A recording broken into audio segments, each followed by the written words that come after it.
Do you know when you say something and immediately you think, I'm going to contradict myself there?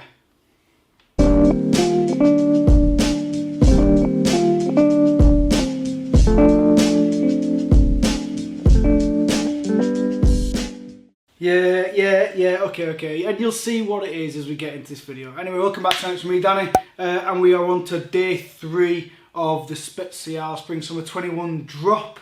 Gary has dropped the picture of the Burnden Spezial this morning. So you get the video in the evening because that's how we work it. So thanks to everybody who's got on to the Blackburn and the highlight video so far.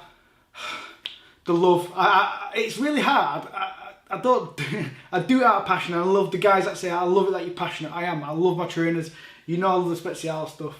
And just the love of people asking. The first video just absolutely took off. So I feel very, very humbled that people actually watch this drop. But it is what it is. So anyway, let's get into this next pair of trainers. And you'll see where the contradiction comes from as we go through them. So we have got, in my size this time, we have got the Adidas Burnden Spezial. One of the first things I asked Gary when I was talking to him was like, Burnden Spezial, like, where's the name from? Because I didn't recognise it, I'm going to be honest. And I'm a football fan, like I'm a big football fan. I've been into football all my life kind of thing. Gary was like, oh, it's the old Bolton Stadium, Burnden Park. And I was like, I never knew that. It's just a piece of information that was never lodged in there. So I never knew it. So that's where the name comes from on these. So for everyone who says Blackburn, it's all Blackburn Rovers and Blackburn. Come on, we stepped out here, we're doing Bolton, so come on. So anyway, let's dig out these shoes and I'll show you why I may have contradicted myself at some point. So here we go. Check these bad boys out. I think there's a policeman driving past my house, an ambulance or something. What we're saying about these then? Just a white Adidas trainer, right? I've got a little confession to make. When I first saw the collection, I was like, oh, I quite like the runners. I love some of the other shoes that we've not mentioned yet. But I'm not too sure, I'm not bothered. I said yesterday in the highlight video, I like a bit of colour, I like a bit of pop. And so the highlights weren't for me really. Then I saw these, I thought, oh, okay, yeah, they're alright, you know, like, but courtesy, I'll try them on, you know, these will probably be my least favourite out of the whole collection. Then I put them on, and I put them on with some dark denim, and I was like, oh, these are actually quite nice. And I can't remember the last time I had a shoe in hand that I thought, okay, it's plain, it's nice. Oh wait, let me just show you the leather, right? The leather on these is super, super soft. I mean, you can see the quality of it all the way through. And putting them on my feet, I was like, actually, I actually really like these ones. And I know it's going to be really difficult to say, oh, they're just a plain white boring shoe. But like in every spring summer collection, Spezial always has a white shoe. You know, you think Norfolk, you think Earlham. There's been plenty of like white shoes just because not everybody wants that colourful thing. Some people just want a nice classic white shoe. You know, back in the 80s, people wearing workout pluses, and that's what I said about the Bolton connection.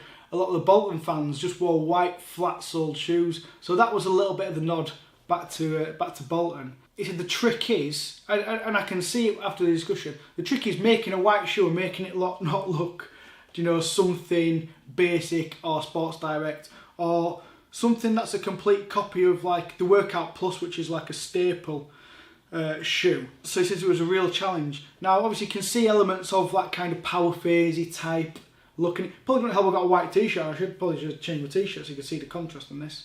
Just to look at some of the details, like there's things like the sole is ever so off-white sail coloured, and just a little detail like little grey pops on there. I love they've got sail laces because I think that just helps with the slight tones. Obviously it's a white shoe, isn't it? Obviously got the branding on the tongue, the trefoil on the heel tab, and I love the sole, I love that pop of red on the sole. Again, talking to Gary, he said it's one of the most challenging shoes to make. So there is an unnamed shoe which has an element on here, but he was quite cagey about it actually. So Gary, what have you got with that? I want to find out what that was. He said originally they had a T-bar toe box, obviously classic Adidas, and when they got it back, just kind of said it didn't quite fit right. I don't know, for me, I'm not just saying this, if it had the extra bit of leather over the top, it might have made it look a bit chunky, but you'll see from the pictures, it actually looks quite sleek on, I think. Yeah, the sole's a little bit chunky, but the actual shape of the shoe, I think, is really good. These will be the one you're either going to really like them because it's just a plain shoe that just fit in with what you wear, or you're just going to think, it's just a white shoe. And I get both sides, because I kind of wasn't too bothered about them, but what I'd say is, go pick them up, and not just pick them up, because even in hand, when I opened the box, I was like, all right, okay, yeah, just a nice standard white shoe. When I put them on my feet, it just changed my opinion of them, and they've gone from what I said yesterday about the Hoylake, about they're maybe not quite me. I thought these would be quite me, but now I've put them on and I've absolutely changed my mind on these. I really like these. Size-wise, so these have actually come in my size today. These are true to size. Now, Gary did say he's been wearing half up, and they are quite a snuggish fit. For me, I like a snug fit, and the leather is so super soft, you're not going to have an issue. So if you're that bothered and you don't like your shoes too snug, you might want to go up half a size. I personally wouldn't. I'm still going to go true to size and have my size 8s. I won't be going to an 8.5. But that's just something that Gary passed on. Burnden SPZL, what we're saying, who's on these? And what I'd love to know is if you've watched and changed your mind, and not just on this, on any of them, so you might think, do you know what, I wasn't bothered about them, but now I've seen them in hand, oh yeah, I really like them, or now I've seen the on-foot pictures. Just let us know, because it's really good. People always say they like watching the videos, but I want to hear what your opinion is as well, because that's more important than me than just going, oh Danny, I like the video, nice review, etc. What are your thoughts? That's what I like, is when people reply and say, oh, I like this, that and the other, or I don't. And I like it when you say, I don't like this, that and the other. Do you know, it's a bit more of a conversation instead of me just talking to a camera and it just disappearing into the internet, you know what I mean? That's it on the Burnden. Obviously there'll be another video tomorrow, and like I said, we'll do a full clothing review right at the end after all the trainers. So if you do have any questions, just drop me a DM on Instagram. I try and get through all of them, or you're probably best off commenting on a picture, because I reply to every comment, because even if I'm just, I don't know, just on a train or I'm doing something, I can quickly reply to comments because I can see them all in a big long list. Right, I think that's it for today. Don't forget to like, subscribe, blah blah. See you next time, Alex. Bye.